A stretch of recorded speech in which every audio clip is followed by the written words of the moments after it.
Olha, Fabiola, isso me parece mais uma sanha eleitoral bolsonarista. Não me parece de fato que a ministra, ex-ministra, tenha de fato se deparado com essas imagens, mas se porventura, de fato tenha presenciado os horrores que relatou em um culto religioso, com a presença de outras crianças, e nada fez para impedir esta violência, essa prática monstruosa que foi narrada pela boca dela, de fato ela também cometeu um crime, de fato ela também foi conivente com esta violência e precisa ser investigada. Como que uma ministra que representa uma pasta importante da República não aciona o Ministério Público, não aciona a Polícia Federal, não aciona os órgãos responsáveis de investigação do nosso país para apurar, investigar, prender e dar fim a essa prática de violência. Agora, é claro, se a ministra faz isso, se utilizando de um jogo eleitoreiro, é preciso também que se haja uma investigação. Não podemos permitir que na disputa eleitoral se use de qualquer argumento, de qualquer artifício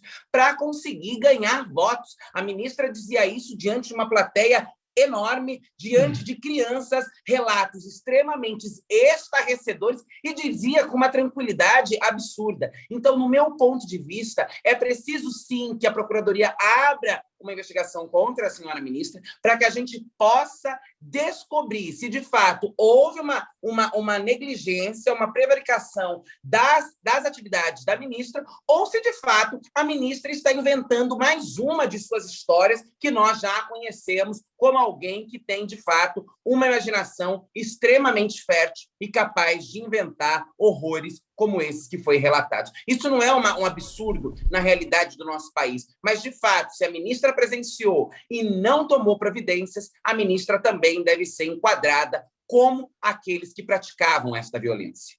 Olha, Érica, só para atualizar, o Sakamoto, desculpa, é que eu recebi a nota agora de Damares Alves. Diante dessa cobrança, e até mesmo, não só a deputada federal eleita Érica Hilton apresentou essa denúncia, há também pedido de investigação por parte do Ministério Público Federal. Um grupo de advogados do Prerrogativas também vai pedir ao Supremo Tribunal Federal que investigue. Damares Alves divulgou uma nota há pouco à imprensa dizendo o seguinte, que o Ministério da Mulher, da Família e dos Direitos Humanos esclarece, e é curioso que ela coloca como ministério, mas ela não é mais do Ministério, esclarece que as afirmações feitas pela ex-ministra foram apresentadas com base em numerosos inquéritos já instaurados e que dão conta de uma série de fatos gravíssimos praticados contra crianças e adolescentes. Se diz que, especificamente sobre o caso de Marajó, o programa Abrace o Marajó foi criado justamente como uma resposta à vulnerabilidade social, econômica e ambiental que caracteriza uma porção expressiva da Amazônia.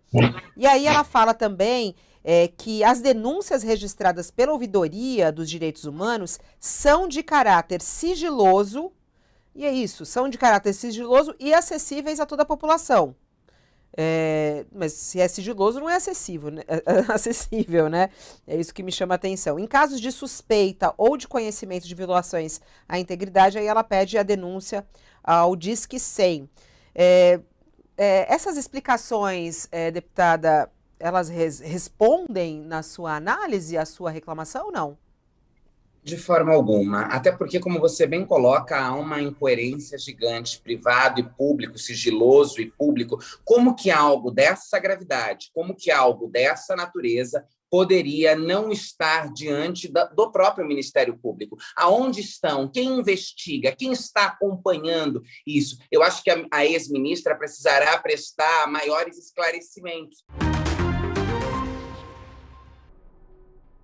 antes de mais nada, aqui não quer se defender o governador de Alagoas ou quem quer que seja, né? Se o caso, na verdade, ele tem que ser investigado, ele tem que ser apurado, ele tem que ser eventualmente processado, julgado, condenado, punido. A questão que está se discutindo aqui, e tudo é muito grave, é a questão do timing, que isso foi ser escolhido para ser feito há poucas semanas das eleições, há 2 dias de um grande ato eleitoral em Maceió, capital de Alagoas, de Lula com Paulo Dantas, entre o primeiro e segundo turno em que Paulo Dantas vai à frente, bem à frente, do candidato que é o candidato de Bolsonaro e o candidato de Arthur Lira, neste momento, né? E é uma questão de que esses casos e esses desvios e tudo isso mais é uma questão antiga.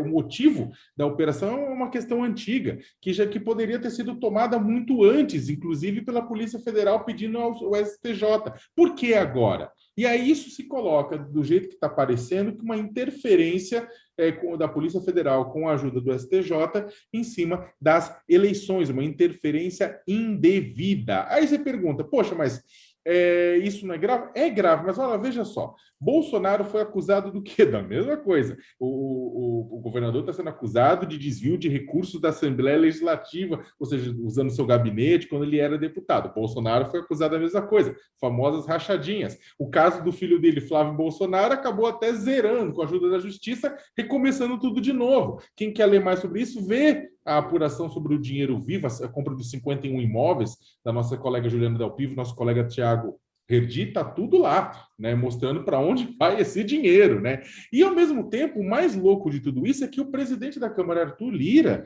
ele já foi condenado por isso também, por desvio de dinheiro público na Assembleia Legislativa de Alagoas quando era deputado. Mas aí conseguiu efeito suspensivo aqui, efeito suspensivo ali, com a ajuda do STJ que sentou em cima de tudo e vai se reelegendo deputado, apesar de ser ficha suja. Né? Então, o que acontece? Olha que louco, é a máquina que ajuda alguns, atrapalha outros de acordo com a necessidade. Repito, não é defender um ou outro, mas ou se pune todo mundo, ou fica parecendo que isso aqui é a festa do caqui. Parecendo não, é a festa do caqui.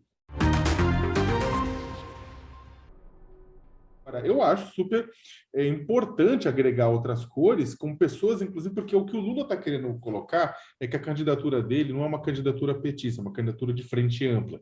Então, vai ter os petistas, vai ter o pessoal de esquerda que vai vestir vermelho, mas pode ter o pessoal vestido de branco, que não se reconhece à esquerda, mas que não gosta e abomina os comportamentos de Jair Bolsonaro por conta da pandemia, por conta da economia, por conta do que quer que seja, quer ir contrária e acaba se vestindo de branco. E da mesma forma também o verde e amarelo, também em outros momentos da campanha já instou, já chamou pessoas para irem em manifestações com a bandeira do Brasil para tentar deixar claro que um símbolo nacional não pode ser sequestrado por uma campanha ou por um governo, pertence a todos, à esquerda e à direita. Nesse sentido, teve até um debate interessantíssimo entre Ricardo Salles, deputado federal eleito, e a deputada federal reeleita, Tabata Amaral, em que a Tabata fala isso.